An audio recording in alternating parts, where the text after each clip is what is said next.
बिस्मिल्लाहिर्रहमानिर्रहीम। स्टार्ट करते हैं कैटसन का चैप्टर 46 की पार्ट 2 की वीडियो को। पार्ट 1 की वीडियो में हम लोगों ने पहले चैप्टर का इंट्रोडक्शन देखा था, फिर सल्फोनामाइड्स और ट्राइमेथोप्रियम को हमने डिटेल से पढ़ना शुरू किया था, जिसमें सबसे पहले हम लोगों ने फार्माकोकाइनेटिक्स देखी थी, फिर इन दोनों के मैकेनिज्म ऑफ एक्शन को स्टडी किया था, फिर बैक्टीरिया इनके अगेंस्ट रेजिस्टेंस कैसे डेवलप करता है ये बात स्टडी की थी। अब पार्ट 2 की वीडियो में हम लोग दोनों के क्लिनिकल यूजेस देखेंगे और टॉक्सिसिटीज को स्टडी करेंगे। तो सबसे पहले स्टार्ट करते हैं सल्फोनामाइड से। सल्फोनामाइड्स वैसे तो वो कह रहे हैं कि ग्राम पॉजिटिव के अगेंस्ट भी एक्टिव होते हैं, ग्राम नेगेटिव के अगेंस्ट भी एक्टिव होते हैं, खासतौर पे क्लेमिडिया नोकार्डिया वाला के अगेंस्ट है। लेकिन आम तौर पे सल्फोनामाइड्स को अकेले एज अ सिंगल एजेंट नहीं इस्तेमाल किया जाता, इनको ट्राइमेथोप्रियम के साथ मिला के या किसी और ड्रग के साथ मिला के ही दिया जाता है। अलबत्ता कुछ जगह हैं जहाँ पे इनको अकेले भी इस्तेमाल किया गया है। अब ये 4 नाम उन्होंने आपको यहाँ पे बताए हुए हैं, ये कह लो 4 डिजीजेज बताई हुई हैं और फिर उनमें कौन से वाला सल्फोनामाइड यूज होता है ये बताया हुआ है। तो ये थोड़ा एग्जामिनेशन पॉइंट ऑफ व्यू से इंपॉर्टेंट है कि आपको पता हो। ऑक्यूलर इन्फेक्शंस में टॉपिकली जारी बातें आंखों पे लगाया जाएगा सल्फेसिटामाइड, सही है। बर्न इन्फेक्शंस में बर्निंग की वजह से जो हुआ उसमें आपको सिल्वर सल्फाडाइजीन और मेफेनाइड एसिटेट ये दोनों दिए जाएंगे, यानी कि ये दोनों भी आपको समझ में आ गई सल्फोनामाइड्स की टाइप्स ही हैं। एनीवेज थोड़ा सा याद करने के लिए, जलना जो है वो सिल्वर से ताल्लुक है। सिल्वर पतीला होता है जिसको हम आग लगाते हैं, जिसको हम बर्न करते हैं, तो सिल्वर बर्न ये थोड़ा बहुत आप याद रख सकते हैं। फिर है अल्सरेटिव कोलाइटिस और रूमेटॉइड आर्थराइटिस। मसला ये है कि अगर पैथो अच्छी ना पड़ी हुई हो तो ड्रग के नाम याद करने के साथ साथ बीमारियों के भी नाम आप बड़े मुश्किल से हो जाती है। तो थोड़ा सा मैं आपको एक ब्रीफ इंट्रोडक्शन। आपको पता है इन्फ्लेमेटरी बाउल डिजीज़ होती है। इन्फ्लेमेटरी बाउल डिजीज़ की 2 टाइप्स होती हैं, एक क्रोन्स डिजीज़ होती है और दूसरी अल्सरेटिव कोलाइटिस होती है। तो ये एक जीआईटी का प्रॉब्लम है अल्सरेटिव कोलाइटिस। और रूमेटॉइड आर्थराइटिस जॉइंट्स के प्रॉब्लम में से one of the most common problems rheumatoid arthritis यहाँ पर उन्होंने लिखा हुआ है। तो इन दोनों के लिए भी हम लोग ओरल सल्फोनामाइड यूज़ करते हैं, और वो कौन सा सल्फोनामाइड है? सल्फासालाजीन। तो बड़ी बड़ी बीमारियां हैं और आपको पता है गाली के तौर पे ये लफ्ज़ साला इस्तेमाल किया जाता है। तो ये 2 बीमारियों के लिए जो एंजाइम है, जो सल्फोनामाइड का ड्रग है वो साला है जी, सल्फासालाजीन। सही के बाद क्योंकि बीमारियाँ बहुत बड़ी बड़ी थी। और फिर टॉक्सोप्लाज्मोसिस माइक्रो के अंदर हम लोग इसको स्टडी करते हैं, खासतौर पे इम्यूनो कॉम्प्रोमाइज लोगों को ज़्यादा इफेक्ट कर रही होती है। इसके अंदर हम लोग कॉम्बिनेशन देते हैं सल्फाडाइजीन प्लस पायरीमिथामाइन प्लस लिकोवोरिन। सही की बात, तो ये सारी चीज़ें हम लोग मिला के दे देते हैं। पायरीमिथामाइन क्या है वो उन्होंने बताया हुआ है, डाइहाइड्रोफोलेट रिडक्टेज इनहिबिटर है, यानी कि कैलो ट्राइमेथोप्रियम वाला ही उसका एक्शन होता है। तो ये तो हो गया आपके सल्फोनामाइड्स के कुछ नाम हमने याद कर लिए। सल्फोनामाइड्स आमतौर पे सिंगल एजेंट के तौर पे नहीं दिया जाता, अलबत्ता कुछ कुछ जगहों पे सिंगल एजेंट के तौर पे दिया जा रहा है। और ये जो ट्राइमेथोप्रियम है इसको as a single agent mention नहीं किया हुआ। तो मेनली जो चीज़ मेंशन की हुई है वो है ट्राइमेथोप्रियम और सल्फामेथोक्सोजोल का कॉम्बिनेशन। ये कॉम्बिनेशन बहुत ही मशहूर ज़माना कॉम्बिनेशन है, क्योंकि जब भी इन दोनों ड्रग्स को आमतौर पर कॉम्बिनेशन में ही यूज़ किया जाता है तो इसका शॉर्ट फॉर्म लिखी जाती है TMP आगे SMG, ठीक है, ट्राइमेथोप्रियम सल्फामेथोक्सोजोल। ये इस्तेमाल कहाँ कहाँ किए जाते हैं? नंबर 1, यूरिनरी ट्रैक इन्फेक्शंस में ये कॉमनली यूज़ किए जाते हैं, UTIs के अंदर।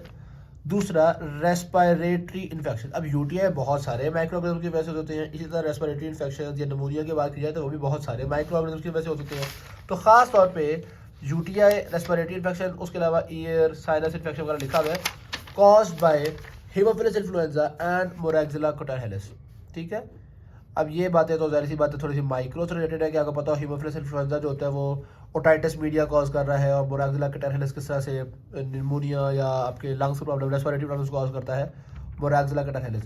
तो हीमोफिलस इन्फ्लुएंजा और मोरैक्सिला कोटारहैलिस से कॉज किए गए UTI, respiratory infection, ear infection, mainly respiratory और ईयर इन्फेक्शन ये कह रहे हैं। UTI तो वैसे जनरली ने बताया हुआ है। तो एक यूज़ UTI के अगेंस्ट हो गया, दूसरा respiratory infection cause by these organisms हो गया, तीसरा इम्यूनो कॉम्प्रोमाइज लोगों के अंदर कुछ बीमारियां होती हैं, यानी कुछ बैक्टीरिया ऐसे हैं जो कि सिर्फ इम्यूनो कॉम्प्रोमाइज बंदे के ऊपर ही मेनली काम कर रहे होते हैं।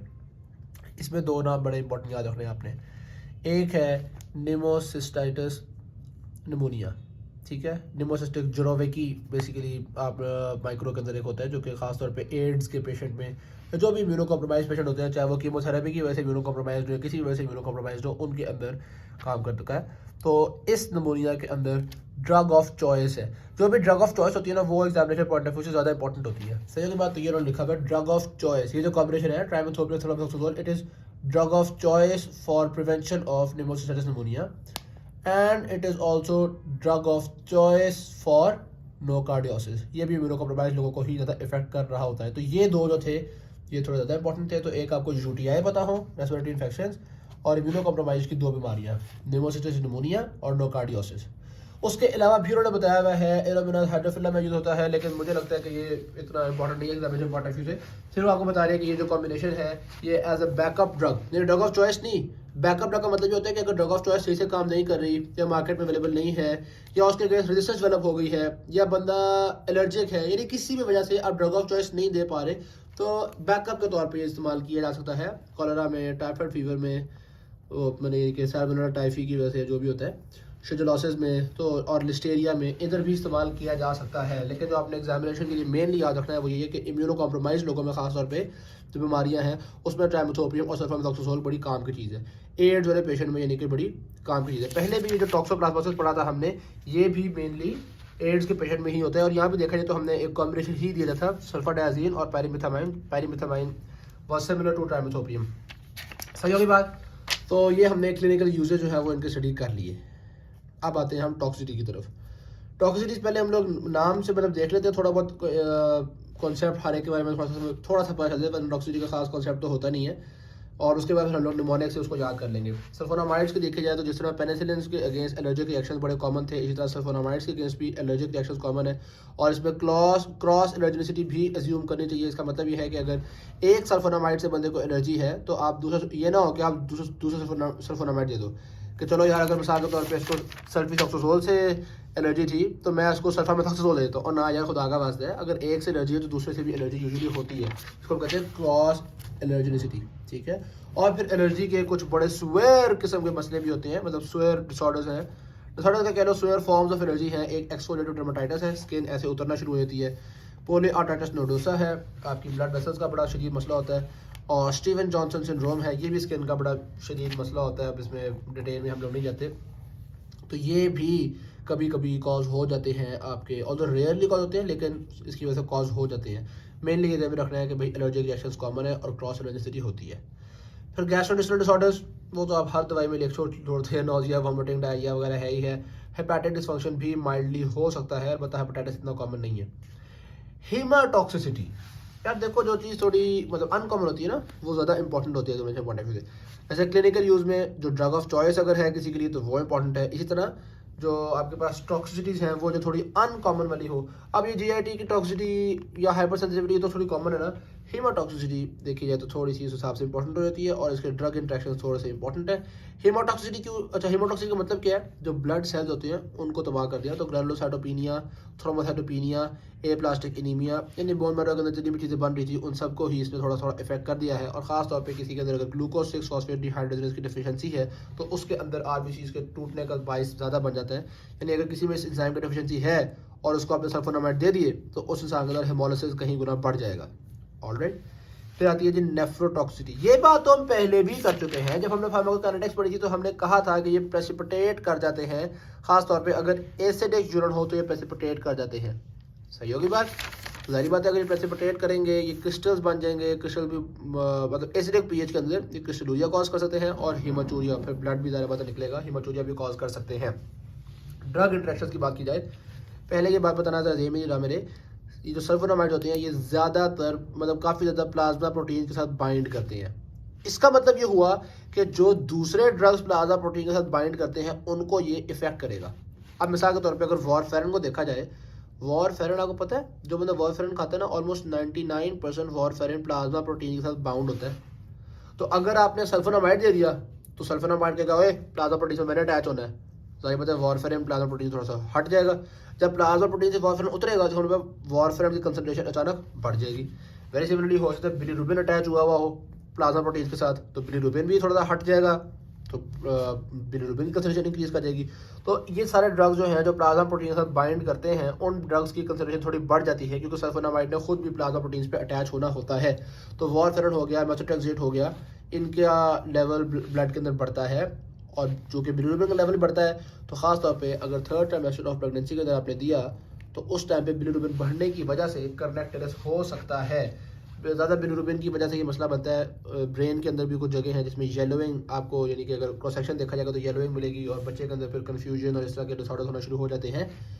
तो आप कह सकते हैं कि सल्फोनामाइड्स टेराटोजेनिक भी होते हैं, यानी प्रेगनेंसी में नहीं लेने चाहिए। अगर प्रेगनेंसी में लिए तो बच्चे के ऊपर उसके बुरे असरात आएंगे। पहले भी हम कई टेराटोजेनिक पढ़ चुके हैं, जैसे टेट्रासाइक्लिन वगैरह टेराटोजेनिक थी। आगे भी फ्लोरोक्विनोलोन्स टेराटोजेनिक है। तो इंशाल्लाह चैप्टर के एंड में जितने भी टेराटोजेनिक एंटीबैक्टीरियल्स हैं उनके लिए हम किसी निमोनिक से उनको याद कर लेंगे। ऑल राइट जी, अब ये सारे साइड इफेक्ट किस तरह से याद करने हैं, तो उसके लिए निमोनिक है आपके पास जी टैंक। जिस तरह आपने जी शॉक घड़ी तो सुनी होगी, लेकिन अब हमने जी टैंक बना दिया है। G stand for gastrointestinal disorder, जिसमें नोजिया, वॉमिटिंग, डायरिया और लिवर प्रॉब्लम आते हैं। T stand for thrombocytopenia.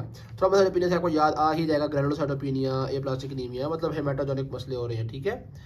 And then A stands for allergic reactions, N stands for nephrotoxicity, जिसमें कि सिलूरिया और हिमाचूरिया होता है, और के स्टैंड्स फॉर कर्नेक्टेरस, जो कि बच्चों में हो रहा था बिलीरुबिन के डिस्प्लेसमेंट की वजह से, या आप कह सकते हो ड्रग इंटरेक्शन। तो कर्नेक्टेरस सेम में आ जाएगा तो ड्रग इंटरेक्शन भी याद आपको आ ही जाएंगे। ओके ओके बात। फिर आती है टॉक्सिसिटी ऑफ ट्राइमेथोप्रिन। अच्छा, एग्जामिनेशन पॉइंट ऑफ व्यू से ना अलग से ट्राइमेथोप्रिन थोड़ी कम इंपॉर्टेंट है। आप देखो मैकेनिज्म ऑफ एक्शन भी ज़्यादा लंबा, उन्होंने सल्फोनामाइड्स के लिखा हुआ था, छोटा सा ट्राइमेथोप्रिन का रेजिस्टेंस। 3 मैकेनिज्म लिखे थे रेजिस्टेंस टू सल्फोनामाइड्स के बारे में, और ट्राइमेथोप्रिन का 1 मैकेनिज्म लिखा हुआ था सिर्फ। यूजेज भी देखा जाए तो सल्फोनामाइड के कितने ज़्यादा यूजेज हैं, और ट्राइमेथोप्रियम और इसके दोनों के कॉम्बिनेशन के कितने थोड़े यूज लिखे हैं इन्होंने।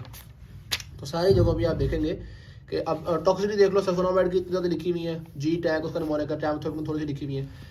ट्राइमेथोप्रिन के बारे में जो बातें हैं उसमें एक तो बात बड़ी ऑब्वियस है, चूंकि ये लोग फॉलेट एसिड इनहिबिटर्स हैं, तो जब फॉलेट कम होगा, आपको पता है विटामिन B9 कम होने की वजह से क्या होता है, मेगालोब्लास्टिक एनीमिया। तो ट्राइमेथोप्रियम भी मेगालोब्लास्टिक एनीमिया, ल्यूकोपीनिया, ग्रेनुलोसाइटोपिनिया वगैरह कॉज करता है, यानी सेल डिवीजन को रोकेगा, तो सारी बात है सारे ही ब्लड सेल्स जो है वो कुछ ना कुछ इफेक्ट हो जाएंगे।